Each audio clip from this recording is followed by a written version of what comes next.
नमस्कार साथियों, मेरा नाम है मयंक गौतम और आप सभी का स्वागत है आपके अपने हिंदी वाले गुरुजी चैनल पर। पिछले वीडियो में हमने लिपि क्या होती है, लिपि का विकास और देवनागरी लिपि किस प्रकार बनी है उसके ऊपर चर्चा करी थी। आज हम देवनागरी लिपि के गुण, दोष, उसमें किए गए सुधार व प्रयासों के बारे में आज हम पढ़ेंगे। तो शुरू करते हैं आज का वीडियो। तो देखिए, सबसे पहले हम बात करेंगे देवनागरी लिपि के गुण। देखिए, देवनागरी लिपि का जो सबसे बड़ा गुण है वो है कि हम जो बोलते हैं वही लिखते हैं, अर्थात जो बोला जाता है वही लिखा जाता है। जैसे मैंने अगर उच्चारण किया उज्ज्वल, तो देखिए मैं उज्ज्वल ही लिखूंगा। ठीक। अगर मैंने बोला प्रकाश, तो मैं प्रकाश ही लिखूंगा। ठीक। अब थोड़ा सा अंग्रेजी में आ जाते हैं। ठीक। अंग्रेजी में बोल रहे हैं नेचर, लेकिन लिख क्या रहे हैं, न टू रे। ठीक। अंग्रेजी में बोल रहे हैं कैट, लेकिन लिख क्या रहे हैं, CAT, कट। और बोल रहे हैं कट और लिख रहे हैं कुट। बात समझ रहे हैं कि जो बोला जाता है वो लिखा जाता है, हमारे यहाँ चलता है, उनके यहाँ नहीं। उनके यहाँ जो लिखा जाता है वो बोला नहीं जाता और जो बोला जाता है वो लिखा नहीं जाता। यानी कि अंग्रेज जब तक हमको बताएंगे नहीं कि इसका उच्चारण क्या है, तब तक हम उसको समझ ही नहीं सकते। यानी कि अगर हिंदी भाषा के आप वर्णों का ज्ञान रखते हैं और लिपि को अच्छी तरीके से समझते हैं, तो आप हिंदी के किसी भी शब्द को पढ़ सकते हैं। समझना एक अलग बात है, पढ़ना एक अलग बात है। लेकिन अंग्रेजी के जो शब्द हैं, आप चाहे अंग्रेजी वर्णमाला को अच्छी तरीके से समझ लीजिए, उसकी लिपि को अच्छी तरीके से समझ लीजिए, लेकिन आप उसका उच्चारण तब तक नहीं कर सकते अच्छी तरीके से जब तक आप अंग्रेजी वाले आपको बता ना दें कि इसका उच्चारण करना क्या है। ठीक। चलिए बात करते हैं इसके दूसरे गुण की तरफ। दूसरा गुण है एक ध्वनि के लिए एक वर्ण। यानी कि इनके यहाँ जो बोलते हैं, जैसे अपने यहाँ मैंने बोला क, तो क को एक ही प्रकार से लिखा जाएगा। हमारे यहाँ ख बोला तो ख एक ही प्रकार से लिखा जाएगा, ग बोला तो एक ही प्रकार से लिखा जाएगा।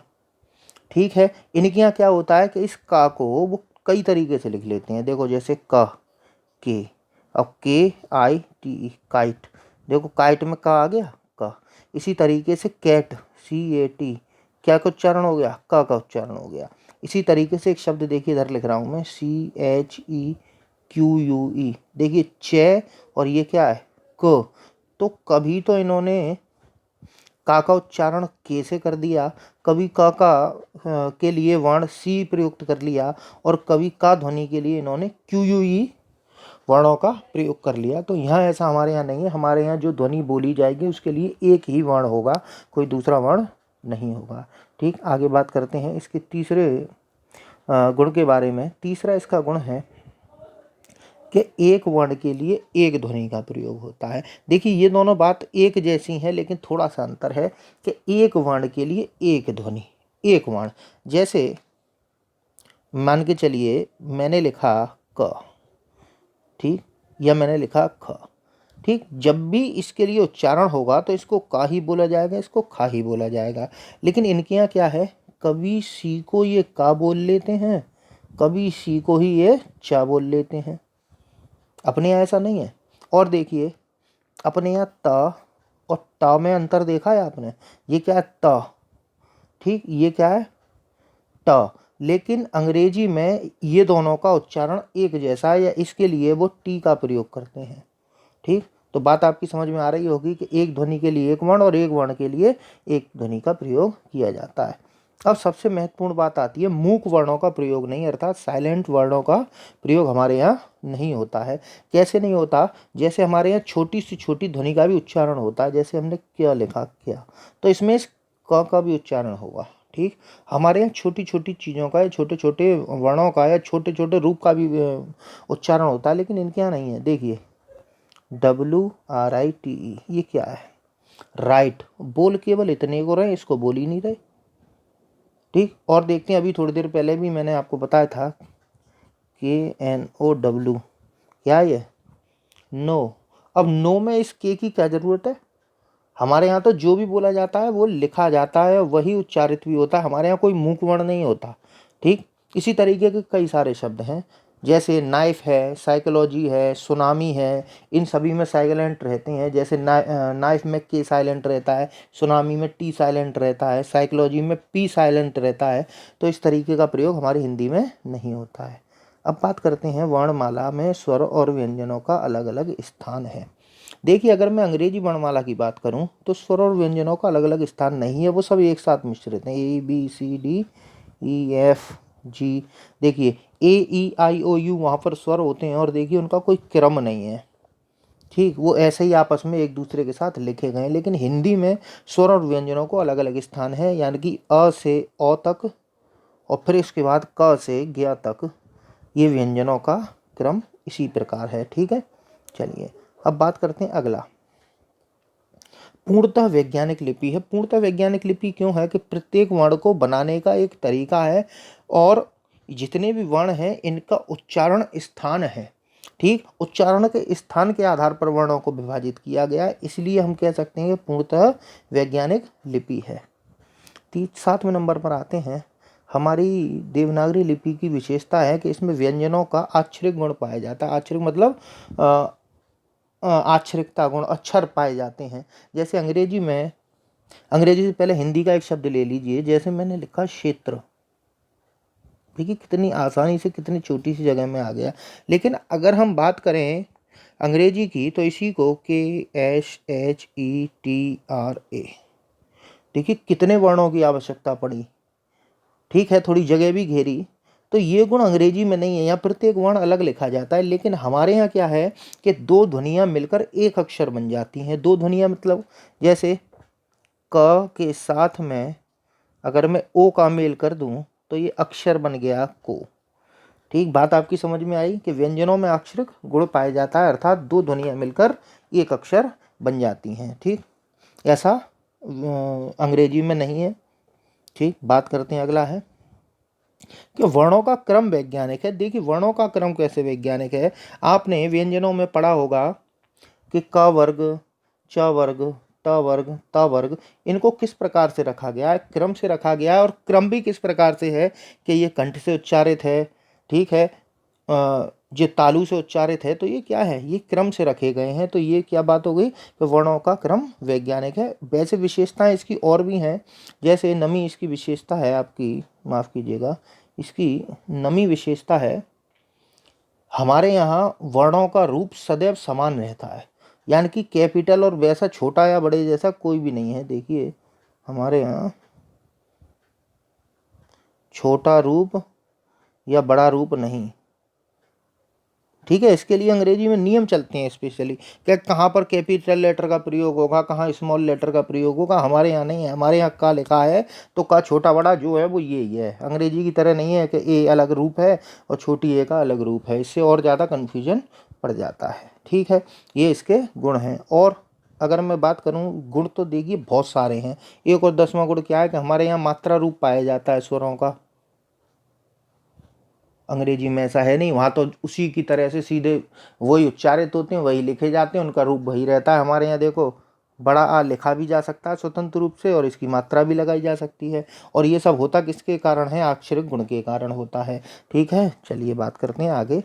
अब हम चलते हैं देवनागरी लिपि के दोष। ठीक है, देवनागरी लिपि के दोष की अगर बात करी जाए तो देखिए कोई भी ऐसी लिपि नहीं है जिसमें कोई दोष ना हो। लेकिन हमारी जो देवनागरी लिपि है, इस लिपि के बारे में विदेशी लोग भी ये कह चुके हैं कि हमारी लिपि सबसे ज़्यादा वैज्ञानिक लिपि है। ठीक, सबसे पहली इसमें जो समस्या है देवनागरी लिपि की वो है शिरोरेखा की प्रयोग। देखिए असल में ये शिरोरेखा का प्रयोग अनावश्यक है। शिरोरेखा होती क्या है, देखिए जब भी हम कोई शब्द लिखते हैं, जैसे मैंने राम लिखा, इसके ऊपर ये जो मैंने रेखा खींची है इसी को बोला जाता है शिरोरेखा। असल में ये केवल सजावट के लिए प्रयुक्त होती है, इसका प्रयोग अनावश्यक है। देखिए ऐसा नहीं है कि इसका कभी उपयुक्त नहीं थी, ये देखिए उपयोग इसका होता था पहले। देखिए मैं आपको एक शब्द लिख के दिखाता हूँ, वर्ण लिख के दिखाता हूँ। देखिए पहले भा ऐसे लिखा जाता था और माँ ऐसे लिखा जाता था। ठीक, ध ऐसे लिखा जाता था और घ ऐसे लिखा जाता था। अब यहाँ देखिए अंतर किससे स्पष्ट हो रहा है, शिरोरेखा से अंतर स्पष्ट हो रहा है। लेकिन आज वर्तमान में भा इस तरीके से बनाया जाने लगा है और ये जो धा है ये इस तरीके से बनाया जाने लगा है। तो शिरोरेखा हो या ना हो, जैसे मान के चलो मैंने राम लिखा है, इस पर मैंने शिरोरेखा लगा रखी है और मैं अगर इस शिरोरेखा को हटा दूं, चलो नहीं रही, अगर मैंने इस शिरोरेखा को हटा दिया तो क्या इसके राम के अर्थ में परिवर्तन आ गया? नहीं आया ना। तो सीधी सी बात है कि शिरोरेखा का काम कितना है, सजावट का रह गया है। ठीक, चलिए अब देखिए कई वर्णों के रूप साम्य हैं अर्थात एक जैसे हैं, कभी कभी कंफ्यूजन हो जाता है। देखिए जैसे पहले ये लिखा हुआ है, मैं चलो इधर देख लीजिए, देखिए ये लिखा हुआ है, ठीक, इसमें र व का कंफ्यूजन हो जाता था। ठीक, लेकिन अब इसमें सुधार कर लिया गया है, अब खा को इस तरीके से बनाया जाता है तो अब कंफ्यूजन इसका समाप्त हो चुका है। और देखिए किसमें होता है, और कई वर्ण हैं जैसे कि एक ये है, देखिए ड, एक है उच्छिप्त व्यंजन वाला ड और एक है क वर्ग का पंचमाक्षर अंगा। ठीक, अब इन तीनों में भी बहुत कंफ्यूजन होता है और इनके उच्चारण स्थान सबसे ज़्यादा पूछे जाते हैं। क्यों पूछते हैं? इसका उच्चारण स्थान और लोग बाग इसका लगाए जाते हैं। इसको नासिक व्यंजन बताए जाते हैं, असल में नासिक नहीं है, ये नासिक है। ठीक, तो बात आपकी समझ में आ रही है। कई चीज़ें हैं और देखिए किसमें, देखिए भा में और माँ में हो जाता है, कभी भा को माँ पढ़ लिया जाता है। और देखिए व और बा, ये क्या है, ये वर्णों के रूप साम्य होने की वजह से समस्या आती है। ठीक, एक जैसा रूप होने की वजह से, और सबसे ज़्यादा कन्फ्यूजन तो इन्हीं तीन में होता है। ठीक है, चलिए आगे बात करते हैं। तीसरा इसकी जो दोष है वो है संयुक्त व्यंजनों का प्रयोग अनावश्यक है। संयुक्त व्यंजन हम बना तो देते हैं लेकिन उनका उच्चारण स्वतंत्र रूप से होता ही है। यानी कि ये जो आपकी वर्णमाला में श, त्र, ज्ञ और श्र, इनका जो प्रयोग होता है ये प्रयोग अनावश्यक है। और अगर मैं एनसीईआरटी की बात करूं तो संभवतः उन्होंने इसका प्रयोग करना बंद कर दिया है। वो क्षत्रिय को का और शाही ऐसे ही लिखते हैं सीधे सीधे स्वतंत्र रूप से। ठीक है, चलिए आगे बढ़ते हैं।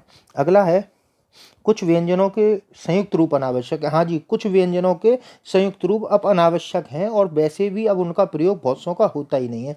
देखिए जैसे त और त यानी कि आधा ता और पूरे ता को इस तरीके से, और क और ता को देखिए पहले क और ता लिखना बड़ा कठिन था, अब तो इसको आसानी से लिख लेते हैं। ठीक, भक्त लिखना है तो पहले भक्त ऐसे लिखा जाता था, अब ऐसे लिखा जाता है। ठीक है, देखिए दया का जो रूप है वो इस तरीके से था, आज भी इसका बहुत से लोग प्रयोग करते हैं। ठीक, देखिए द म, ठीक, इसी तरीके से ह्रस्व ऐसे लिखा जाता है। ठीक, द्व ध, ठीक, ह्व, ये रूप क्या है, ये संयुक्त रूप हैं व्यंजनों के जो कि अब अनावश्यक रूप से प्रयोग होते हैं। लोगों को इनमें पढ़ने में समस्या आती है और सबसे बड़ी समस्या आती है इनको लिखने में और टंकण में। ठीक, चलिए आगे बात करते हैं। अगला है र के चार रूप अवैज्ञानिक हैं। देखिए र जो है हमारी वर्णमाला में या हमारे लिपि में चार रूपों में प्रयोग होता है। देखिए एक तो इसका स्वतंत्र रूप र हो गया। ठीक, एक ये व्यंजन के नीचे पदेन रूप में आता है और इसी पदेन का एक रूप ये है, ये तीसरा हो गया। और फिर एक रेफ रूप में आता है, वो ये हो गया। तीनों को यहाँ देखिए, चारों को देखिए, जैसे मैंने राम लिखा तो ये हो गया इसका मूल रूप। ठीक, इसके बाद मैंने लिखा प्र, तो प्र में ये नीचे से लग गया, इसको पदेन र बोलते हैं, तो एक रूप ये हो गया। ये ट या जिसमें खड़ी पाई नहीं होती उनके नीचे लग के आता है, जैसे ट के नीचे ट्र, जैसे राष्ट्र, राष्ट्र में ये ट्र आता है। इसके बाद ये जो है ये रेफ रा, ये जैसे सर्प लिखूंगा मैं तो सर्प में इस तरीके से प्रयोग होता है। तो ये रा के चार रूप अवैज्ञानिक माने जाते हैं। ठीक, इसके बाद में आता है आपका छठा। देखिए इसमें न्यह मह लह, देखिए इनके नीचे हलंत और लगा लीजिएगा, हलंत। ये जो ध्वनियाँ हैं इनके लिए अभी तक हमारी देवनागरी लिपि में कोई वर्ण नहीं बनाया गया है, अर्थात स्वतंत्र रूप से इनको कोई वर्ण नहीं कहा गया है। असल में ये ध्वनियाँ स्वतंत्र हैं। ठीक है, नह मह लह, ये देखने में दो वर्ण मिलाकर बनाए गए हैं लेकिन स्वतंत्र केवल एक ही एक ध्वनि है।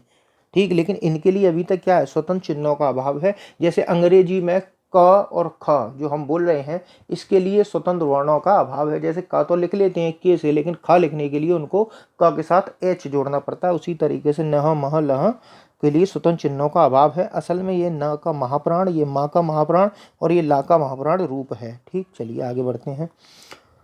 अगला है टंकण व टाइप में समस्या अधिक होने के कारण। ठीक, देखिए टंकण, आप टंकण या टाइपिंग करने जाते हैं तो अंग्रेजी की टाइपिंग आप बहुत आसानी से सीख जाते हैं।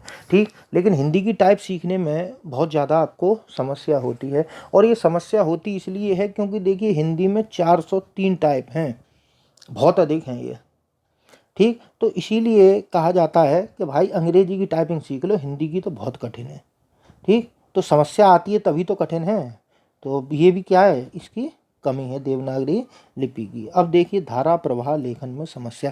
धारा प्रवाह अर्थात बिना पेन उठाए लिखने में समस्या हिंदी में होती है। अगर अंग्रेजी की बात करी जाए तो पूरी की पूरी जो वर्णमाला है आप बिना हाथ को उठाए लिख सकते हैं, लेकिन अगर हिंदी की बात करी जाए तो देखिए र लिखने के बाद मुझे अगर आ का डंडा लगाना है तो पेन हटाना पड़ेगा, फिर माँ लिखना है तो पेन हटाना पड़ेगा, फिर उसके बाद इस पर शुरू रेखा खींची जाएगी। तो जितनी देर में आप अंग्रेजी में Ram is going to Agra लिखेंगे उतनी देर में हिंदी में राम लिख पाएंगे। ठीक, मैं ज़्यादा बता दिया, लेकिन फिर भी ये समस्या हमारी देवनागरी लिपि में आती है। अब बात करते हैं देवनागरी लिपि के लिए किए गए सुधार। देखिए जैसा कि मैंने बताया था कि देवनागरी लिपि में फॉन्ट बहुत अधिक है, टंकण में समस्या आती है। तो उस समय पर बाल गंगाधर तिलक जो थे उन्होंने 1904 ईस्वी में, ठीक यहाँ 1986 लिख गया है, ये 1986 नहीं है 1904 है, 1904 ईस्वी, इसको काट लीजिएगा, ये 1904 ईस्वी है। 1904 ईस्वी में बाल गंगाधर तिलक ने अपना पत्र, वो उनका जो पत्र निकलता था उसका नाम था आपका केसरी, शायद केसरी ही था, हाँ केसरी के लिए उन्होंने सर्वप्रथम, उन्हें समस्या आई होगी फ़ॉन्टों की, तो उन्होंने 190 फ़ॉन्ट का, ठीक उस समय पर 1926 फ़ॉन्ट थे या 1926 टाइपों की छटाई करी उन्होंने, और उन सभी में से 190 टाइप इकट्ठे करके एक नया फ़ॉन्ट दिया जिसको तिलक फ़ॉन्ट नाम से जाना जाता है। ठीक, उन्होंने सरल बनाने की कोशिश करी थी। दूसरा प्रयास किया, सावरकर बंधुओं ने 12 खड़ी तैयार की। अब देखिए 12 खड़ी आप जानते ही हैं, देख कक्का किक्की कुक्कू की कई, ये क्या है 12 खड़ी हैं, लेकिन ये व्यंजनों की 12 खड़ी हैं। सावरकर बंधुओं ने सुझाव दिया था कि ये मात्राओं के जो रूप हैं या इनको अलग अलग बनाने की जगह अ के ऊपर ही सभी मात्राओं को शो कर दिए, जैसे अ, आ, और ई के लिए उन्होंने ई, और ऊ के लिए इस तरीके से, और ए के लिए इस तरीके से। तो इन्होंने क्या सुझाव दिया कि 12 खड़ी तैयार करिए, किसकी, स्वरों की, स्वरों की 12 खड़ी तैयार करने की बात करी इन्होंने। ठीक, तो आप समझ ही गए होंगे, आज हम प्रयोग नहीं करते तो फिर ये स्वीकार नहीं हुआ होगा। ठीक है, अब देखिए ये स्वीकार हो चुका है। डॉक्टर श्याम सुंदर दास ने पंचमाक्षर के स्थान पर अनुस्वार का प्रयोग का सुझाव दिया। देखिए पंचमाक्षर क्या होते हैं, देखिए अंगा, या, ण, न और म, इनके स्थान पर अनुस्वार अर्थात बिंदी का प्रयोग। जैसे हम पहले जो गंगा था, देखिए जगह नहीं है यहाँ लिख देता हूँ, जो गंगा था वो ऐसे लिखा जाता था, अब इसके स्थान पर ऐसे लिखने का सुझाव दिया, और ये आसान भी है लिखना, इसको थोड़ा सा लिखना कठिन पड़ता था। ठीक है, चलिए आगे बढ़ते हैं। इसके बाद आते हैं गोरख प्रसाद जी ने मात्राओं को व्यंजन के बाद दाहिनी तरफ लिखने का सुझाव दिया, अलग लिखने का सुझाव दिया था इन्होंने। इनका कहना यह था कि व्यंजन के नीचे जब हम मात्रा को लिखते हैं तो वो अलग से स्थान नीचे का घेर लेता है। तो इससे अच्छा है कि अगर मान के चलिए कुछ लिखना है, मैं इधर देखिए इधर लिख रहा हूँ, तो देखिए क लिखो, फिर ऊ की मात्रा लगानी है तो उसे अलग लिखो, और फिर ला ऐसे लिख दो। तो ये कुल को इस तरीके से लिखने के पक्षधर थे, कुल हो गया। ठीक, जैसे छोटे ऊ की मात्रा है, बड़े ऊ की मात्रा लगानी है या ऊ की मात्रा लगानी है, उसको अलग से लिख दो। तो आप देख रहे हैं हम इस तरीके का प्रयोग नहीं करते, तो ये भी इनका अस्वीकार हो गया होगा। ठीक, चलिए आगे बढ़ते हैं। श्रीनिवास जी ने महाप्राण वर्ण के स्थान पर अल्पप्राण के नीचे कोई चिन्ह लगाने का सुझाव दिया। असल में श्रीनिवास जी क्या कहना चाहते थे कि हिंदी में अंग्रेजी की तरह से ही ध्वनियों को लिखने के लिए जो वर्ण होते हैं उनकी संख्या कम करी जाए। तो उस कम करने के लिए उन्होंने क्या कहा, जैसे मान के चलिए क है आपका अल्प प्राण और ख है महाप्राण, तो ये अलग अलग लिखे जाते हैं, लेकिन वो क्या चाहते थे कि खा का उच्चारण अलग करो, लेकिन इसके लिए वर्ण का ही प्रयोग करो और इसके नीचे कोई एक चिन्ह लगा दो जिससे पहचान हो सके कि ये खा है। बात समझ में आ रही है? देखिए ऐसे समझिए, जैसे मान के चलिए आपने च बोला, ठीक, लेकिन छ जब बोलो तो छ, लेकिन उसी के अल्प प्राण के नीचे किसी चिन्ह का प्रयोग कर दो। तो ये भी उनका विचार स्वीकार नहीं किया गया। क्यों? क्योंकि फिर इसमें मात्राएं लगाने में समस्या आती है। ठीक, जैसे ऊ की मात्रा, बड़े ऊ की मात्रा पर कैसे लगाते, इस चिन्ह को लगाओगे कि उसको मात्रा को लगाओगे? ठीक है, चलिए आगे बात करते हैं। डॉक्टर, ये तो सबसे मुझे लगा सबसे ज़्यादा जो परेशानी मुझे लगी वो इस चीज़ से लगी। वैसे इन्होंने जो अपना सुझाव दिया था वो हिंदी को बचाने के लिए दिया था कि डॉक्टर सुनीति कुमार जो चटर्जी थे उन्होंने कुछ परिवर्तनों के साथ देवनागरी लिपि के स्थान पर रोमन लिपि को स्वीकार करने का सुझाव दिया। ये सुझाव जो था, मैं अगर देखूं तो कहने का मतलब ये है कि आज आप हिंदी किस तरीके से लिखते हो, देवनागरी में लिखते हो ना, कमल आ गया, ठीक है, ऐसे ही तो लिखते हो। लेकिन अगर इनका ये सुझाव स्वीकार कर लिया गया होता तो आप आज हिंदी तो हिंदी होती, लेकिन लिपि इसकी रोमन होती। कैसे लिख रहे होते आप? जैसे क मल आ गया। तो बात आपकी समझ में आई कि ये भी स्वीकार नहीं किया गया, यानी कि हिंदी तो हिंदी का प्रयोग करो, लेकिन लिपि कौन सी हो? रोमन हो, क्योंकि उस समय पर बहुत ज़्यादा विवाद चल रहा था। मैं इसके ऊपर भी आपसे अभी चर्चा करूँगा। ठीक, इसके बाद 7वां नंबर आपका पॉइंट है कि हिंदी साहित्य सम्मेलन के इंदौर अधिवेशन में 1935 में संयोजक काका कालेकर के द्वारा नागरी लिपि सुधार समिति का गठन किया गया। इसमें भी बहुत सारी चीज़ों के ऊपर विचार किया गया था। ठीक, हाँ, इसके बाद नागरी प्रचारणी सभा काशी, देखिए बहुत बड़ी संस्था है। ठीक, इसका जो उदय हुआ था वो हुआ था नागरी लिपि को बचाने के लिए, सुरक्षित रखने के लिए। ठीक, इसी सभा ने 1945 में एक सभा हुई थी, उसमें श्रीनिवास जी कौन थे? जिन्होंने ऊपर मैं आपको बता चुका हूँ, और सावरकर बंधु, ये श्रीनिवास जी ने वो जो दिया था आपका अल्पप्राण महाप्राण वाला, और सावरकर बंधुओं ने जो 12 खड़ी के सुझाव को दिया था उसको अस्वीकार नागरी प्रचारणी सभा ने कर दिया था। ठीक, अब बात करते हैं इसके बाद उत्तर प्रदेश सरकार ने 31 जुलाई 1947 में आचार्य नरेंद्र देव की अध्यक्षता में नागरी लिपि सुधार समिति का गठन किया। यानी कि उत्तर प्रदेश ने 1947 में नरेंद्र देव की अध्यक्षता में नागरी लिपि सुधार समिति का गठन किया, और इसमें कई चीज़ों को मांग करी गई, जैसे शत्र ज्ञ को वर्णमाला से हटा दिया जाए, ई की मात्रा वर्ण के आगे आधा करके प्रयोग हो। आधा करके मतलब जैसे आज हम ई की मात्रा कैसे लगाते हैं, जैसे का पर इस तरीके से लगाते हैं, लेकिन ये क्या चाहते थे कि इधर से लगाओ लेकिन छोटी लगाओ इस तरीके से। तो लोगों ने ये कहा कि फिर ओ की मात्रा और छोटी की मात्रा में कन्फ्यूजन हो जाएगा, तो इसको स्वीकार नहीं किया गया, वो बात अलग है। ठीक, एक ध्वनि देखिए आप, पहले हमारी संस्कृत में प्रयोग होती थी, आज भी मराठी भाषा में इस ध्वनि का प्रयोग होता है और इस वर्ण का भी प्रयोग होता है, लेकिन हिंदी में इसका प्रयोग नहीं होता, तो वो इसी के रूप में चाहते थे कि इसका प्रयोग हो। और रा को सभी जगह र रखा जाए, यानी कि अगर हम ये लगाते हैं तो इस सर्प लिखा मैंने, तो इसी तरीके से आप ऐसे लिखिए सर्प, आधा रा को लिखिए, उसका चिन्ह ना लगाइए। इसका भी सुझाव इस समिति में दिया गया। ठीक, देखिए 10वां है आपका शिक्षा मंत्रालय के अंतर्गत। देखिए शिक्षा मंत्रालय जो है इसके अंतर्गत आता है हिंदी निदेशालय। इसमें देवनागरी संबंधी प्रकाशन कई सारी पुस्तकें आज तक छप चुकी हैं, जिसमें है एक मानक देवनागरी वर्णमाला 1966 में इन्होंने प्रकाशित की थी। इसके बाद देवनागरी लिपि तथा हिंदी वर्तनी का मानकीकरण 1983 ईस्वी में इन्होंने प्रकाशित की थी। ठीक है, चलिए आगे बढ़ते हैं। वैसे तो कई सुधार इसमें किए गए, लेकिन मैं अगर बात करूं, असल में जो हिंदी भाषा की अधिकृत लिपि बनने की राह देवनागरी की आसान नहीं थी। ठीक है, अंग्रेज जो थे वो फारसी लिपि की ओर ज़्यादा झुके हुए थे, या उनका झुकाव फारसी की तरफ अधिक था, और वो ये चाहते थे कि हिंदी को भी फारसी में लिखा जाए।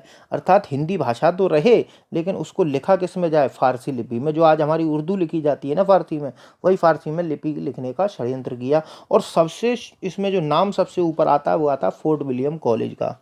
फोर्ट विलियम कॉलेज जो था, उसी ने हिंदी को बचाया भी है। ठीक, उन्होंने ही इस हिंदुस्तानी भाषा को दो भागों में, उर्दू और हिंदी में बांटने का सबसे पहला षड्यंत्र रचा था। ठीक, ये उस समय पर हिंदुस्तानी थी, इसकी मैं चर्चा पहले कर चुका हूँ। ठीक है, ठीक है। असल में था क्या कि उस समय पर उनके ये प्रयास था, और उस समय तक उर्दू फैसल में चल रही थी, क्योंकि उर्दू में क्या होता था, कचहरियों का या सरकारी कामकाज उर्दू में होता था। देखिए आज तक, अभी तक हुआ है, कचहरियों का काम उर्दू लिपि में या फारसी लिपि में या उर्दू भाषा में होता है। कई शब्द हैं, जैसे कचहरी शब्द ही आपका उर्दू का है। ठीक, अब उस समय होने क्या लगा, उर्दू में कचहरियों में काम होता था, तो धीरे धीरे उर्दू पढ़े लिखों की भाषा बन गई थी। और हिंदी जो बोलता था या हिंदी जो लिपि लिखता था, उसको बड़ी हेन दृष्टि से, कह रहे ये तो गंवार है, समझा जाता था। और आज भी भाई हिंदी बोलने वालों को तो आज भी गंवार समझा जाता है। हिंदी वाला खुद जब बड़े किसी शहर में जाता है, तो वो अपने आप को हे दृष्टि से देखता है कि मैं हिंदी बोलता हूँ। ठीक, अब उस समय पर ये होने लगा कि हिंदी वाले भी अपनी पुस्तकें फारसी में लिखने लगे थे, अर्थात फारसी लिपि में लिखने लगे थे, उर्दू में लिखने लगे थे। जैसे सोजे वतन आपने नाम सुना होगा, कौन रचयिता थे आप अच्छी तरीके से जानते हैं, नाम उनका हिंदी साहित्य में गिना जाता है, लेकिन उन्होंने शुरुआत उर्दू से लिखने में शुरू करी थी। क्यों करी थी, क्योंकि उस समय का जो पाठक था, पढ़ने वाले थे, उनका झुकाव उर्दू की तरफ था, और उर्दू की तरफ था तो लिपि भी सीधी सी बात है उर्दू की तरफ होगी। और देखिए अंग्रेज कहते क्या थे कि असल में फारसी की ध्वनियों को हम देवनागरी में लिख ही नहीं सकते। क्यों, क्योंकि बहुत सी ऐसी दुनिया है जिनके लिए हिंदी में कोई वर्ण ही नहीं है, यानी कि देवनागरी में कोई वर्ण ही नहीं है।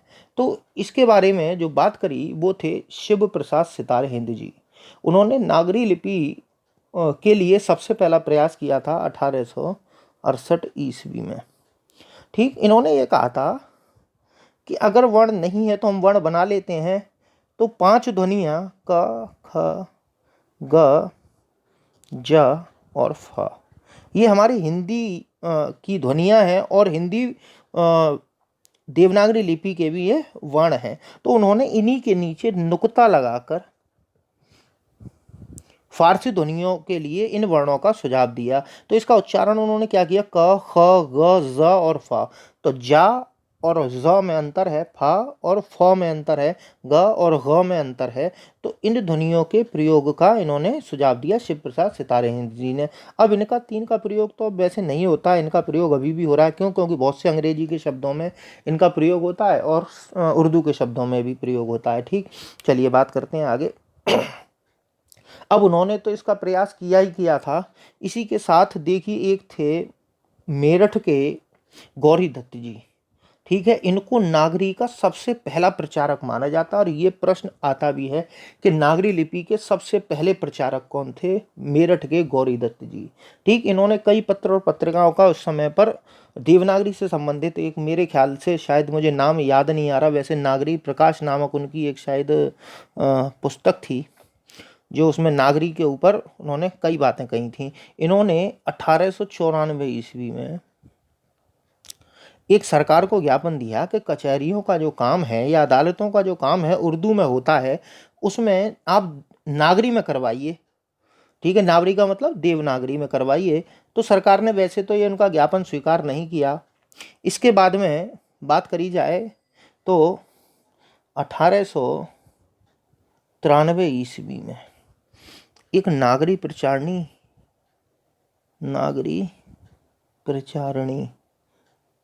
सभा का गठन हुआ।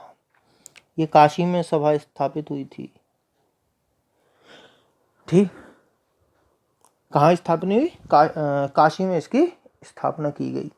असल में ये जो नागरी प्रचारणी सभा थी, इसका काम था नागरी लिपि का विकास करना, नागरी लिपि का प्रचार करना और आदि कई कार्य करना, इसका मुख्य काम था। और आज की अगर मैं बात करूं तो हिंदी भाषा और साहित्य तथा देवनागरी लिपि की उन्नति और प्रचार प्रसार करने वाली भारत की सबसे अग्रणी संस्था है। ठीक, इसी के अंतर्गत मालवीय जी जो थे, मालवीय जी ने क्या नाम है इसका, नागरी प्रचारणी के अंतर्गत प्रयास करे इन्होंने, और इन्हीं के प्रयासों से 18 अप्रैल 1900 में अंग्रेजों ने कचहरी तथा अदालतों में फारसी के साथ साथ देवनागरी लिपि को भी स्वीकार कर लिया, समान अधिकार दे दिया गया। यानी कि काम आप चाहो तो उर्दू लिपि में लिख सकते हो, या आप चाहो तो देवनागरी लिपि में कार्य अपना कर सकते हो। ठीक है।